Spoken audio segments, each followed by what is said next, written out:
Assalamualaikum warahmatullahi wabarakatuh. Kami dari kelompok 1 Makalah Administrasi dan Supervisi Pendidikan yang beranggotakan saya sendiri Julia Resti Anggraini dan teman saya Julia Karina dan Mira Lestari. Adapun judul makalah kami yaitu Administrasi Pendidikan. Definisi administrasi. Administrasi berasal dari kata ad yang berarti intensif dan administrar yang berarti melayani, membantu, atau mengerahkan. Administrasi adalah subsistem organisasi yang unsur-unsurnya meliputi tujuan, manusia, sumber, dan waktu. Dalam upaya memaksimalkan fungsi dari unsur-unsur organisasi tersebut, maka dibutuhkan penyelenggaraan administrasi yang efektif, efisien, produktif, kreatif, dan maksimal. Kemudian, definisi administrasi pendidikan. Administrasi pendidikan ialah tindakan mengkoordinasikan perilaku manusia dalam pendidikan agar semua daya yang ada dapat ditata sebaik mungkin, sehingga tujuan pendidikan dapat tercapai secara produktif. Baiklah, materi selanjutnya akan disampaikan oleh teman saya, Mira Lestari. Tujuan administrasi pendidikan pada umumnya adalah agar semua kegiatannya mendukung tercapainya tujuan pendidikan. Salah satu contohnya adalah tujuan umum pendidikan sekolah dasar, di mana lulusannya diharapkan memiliki sifat-sifat sebagai warga negara yang baik, sehat jasmani dan rohani, serta memiliki bekal keterampilan, pengetahuan, dan sikap dasar untuk melanjutkan pelajaran. Tujuan umum pendidikan sekolah menengah pertama, lulusannya diharapkan menjadi warga negara yang baik, menguasai hasil pendidikan umum tingkat sekolah dasar, serta memiliki bekal pengetahuan untuk melanjutkan pembelajaran ke sekolah lanjutan atas. Tujuan umum pendidikan sekolah menengah atas atau SMA sama halnya dengan tujuan umum pendidikan sekolah menengah pertama, namun ditambahkan bekal menguasai ilmu pendidikan umum tingkat SMP dan menguasai bekal untuk langsung terjun ke masyarakat. Agar administrasi dapat berjalan dengan sempurna dan lancar, maka dibutuhkan beberapa proses. Yang pertama adalah perencanaan atau planning, di mana kita menentukan tujuan dan cara untuk mencapainya.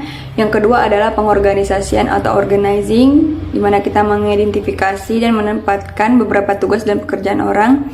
Yang ketiga adalah pengumpulan sumber atau assembling research. Yang keempat adalah pengendalian kerja atau supervising, dan yang terakhir adalah pengawasan atau controlling, yaitu meliputi pengamatan semua proses kerja. Selanjutnya yaitu ruang lingkup dan fungsi administrasi pendidikan. Yang pertama yaitu ruang lingkup administrasi pendidikan. Adapun komponen-komponen yang terdapat di dalam ruang lingkup administrasi pendidikan ada 10, yaitu 1. Administrasi kurikulum.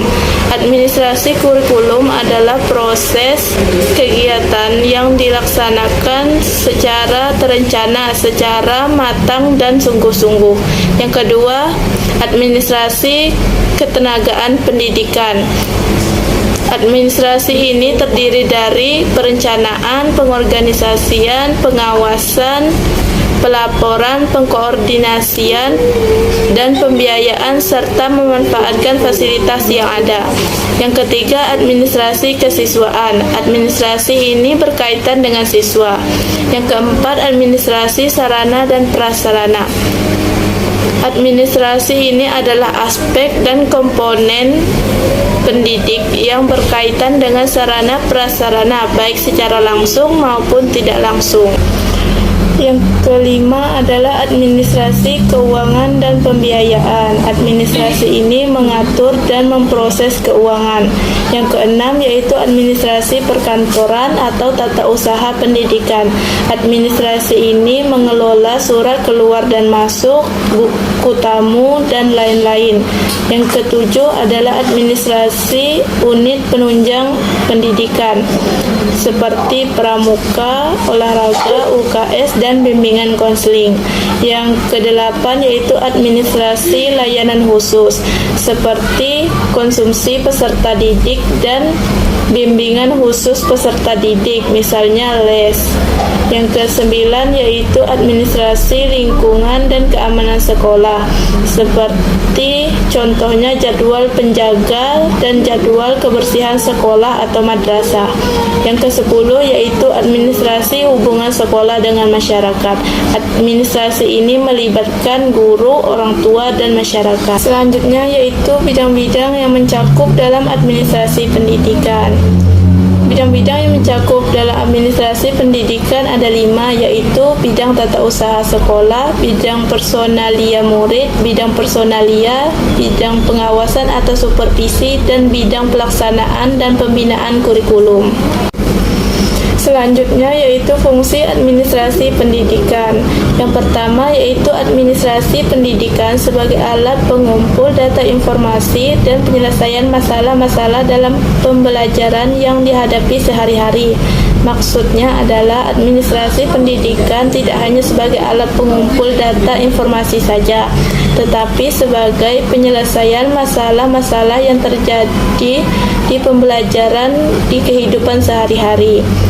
Yang kedua yaitu administrasi pendidikan sebagai proses kegiatan yang bertahap yang dimulai dari perencanaan, pengorganisasian, penggerakan atau pelaksanaan dan diakhiri dengan penilaian. Artinya bahwa kegiatan administrasi itu mempunyai beberapa proses dimulai dari perencanaan, pengorganisasian, penggerakan atau pelaksanaan dan diakhiri dengan penilaian. Yang ketiga, fungsi administrasi itu adalah sebagai kepemimpinan, yang berarti mempunyai kemampuan untuk mempengaruhi atau mengajak seseorang agar mau melakukan kegiatan. Baiklah, sekian presentasi makalah dari kami. Kurang lebihnya kami mohon maaf. Wallahul muwaffiq ila aqwamit thoriq. Wassalamualaikum warahmatullahi wabarakatuh.